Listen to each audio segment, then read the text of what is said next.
নমস্কার, সবাই কেমন আছেন?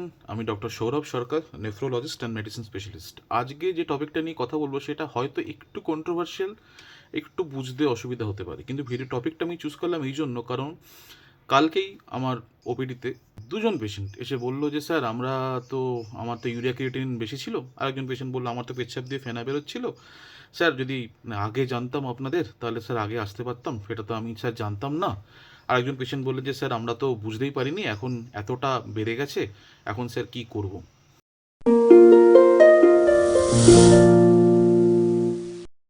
ব্যাপারটা ভালো করে ঠান্ডা মাথায় বোঝার চেষ্টা করুন। সেটা হচ্ছে যে নেফ্রোলজিস্ট যারা কিডনি বিশেষজ্ঞ, তারা শুধুমাত্র ইউরিয়া ক্রিয়েটিনিন বেড়েছে, পেচ্ছাপে ফেনা হচ্ছে, দুটো ঘঁচ করে ওষুধ লিখলাম ছেড়ে দিলাম, এমনটা নয়। ভালো করে ঠান্ডা মাথায় বোঝার চেষ্টা করুন।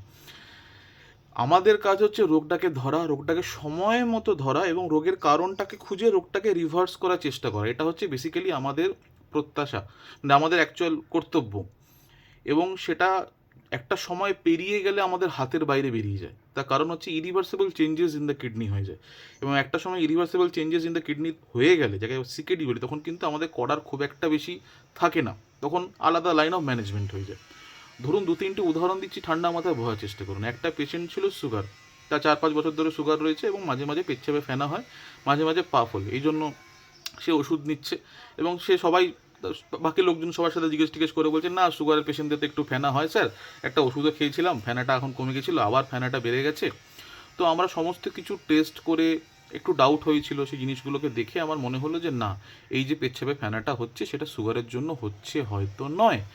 তো এটা ডিকেডি বা ডায়াবেটিক কিডনি ডিজিজ নয়, হয়তো এতে এনডিকেডি আছে। তার জন্য পরীক্ষা নিরীক্ষা করলাম এবং আমরা যে প্রসিডিওরগুলো আছে সেগুলো করে, বিশ্বাস করবেন না, সেটা একটা অন্য কজ বেরোলো।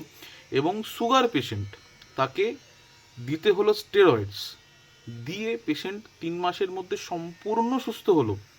এবং সুগারটার স্টেরয়েডস দেওয়ার জন্য আপনারা জানেন সুগার বাড়তে পারে, সেটার জন্য সুগারের ওষুধকে বাড়িয়ে দিয়ে এখন পেশেন্ট সম্পূর্ণ সুস্থ। বুঝতে পারছেন? এবং সব কিছু ওষুধ এখন বন্ধ করে দেওয়া হয়েছে, ক্রিয়েটিনিন নর্মাল হয়ে গেছে এবং পেচ্ছাপে ফেনা অলমোস্ট নেগলিজেবল হয়ে গেছে। বুঝতে পারছি? তেমনি পেচ্ছাপে ফেনা নিয়ে পেশেন্ট এসছেন আমাদের কাছে ফলো আপ করে, আমরা আলটিমেটলি দেহে লুকোনো এক ক্যান্সারকে খুঁজে পেয়েছি, যেটা এমনিতে কখনোই ধরা পড়তো না। সে কিডনি দিয়ে আমরা খুঁজে পেয়েছি, সে ক্যান্সারের টাইপ আমরা খুঁজে পেয়েছি, সে ক্যান্সারকে আমরা চিকিৎসা করেছি, করে এখন পেশেন্টটা একদম নর্মাল হয়ে গেছে। তেমনি বহু অটো ইমিউন ডিজিজ রয়েছে, যারা কিডনি দিয়ে প্রথম ধরে, মানে কিডনি দিয়ে প্রথম এফেক্ট করে, সেগুলোকে আমরা আর্লি ডিটেক্ট করতে পারি এবং সেগুলোকে ডায়াগনোসিস করে আমরা আলটিমেটলি কিন্তু পেশেন্টকে ঠিক করতে পারি। তেমনি বহু ইনফেকশাস ডিজিজ, ইনফেকশাস এজেন্ট কিডনিতে করে ইউরিয়া ক্রিয়েটিনিন বাড়িয়ে দিতে পারে এবং সেগুলোকে প্রপারলি ট্রিট করে কিন্তু আমরা ব্যাপারটাকে রিভার্সেবল করতে পারি। ফলে এখানে মূল লক্ষ্য হচ্ছে ঠিক সময়ে আসা। নেফ্রোলজিস্ট, প্রপার নেফ্রোলজিস্টের কাছে এলে তারা হচ্ছে কজ খুঁজবেন, তারা ডিজিজটাকে রিভার্স করার চেষ্টা করবেন এবং ঠিক সময়ের মধ্যে আসতে হবে।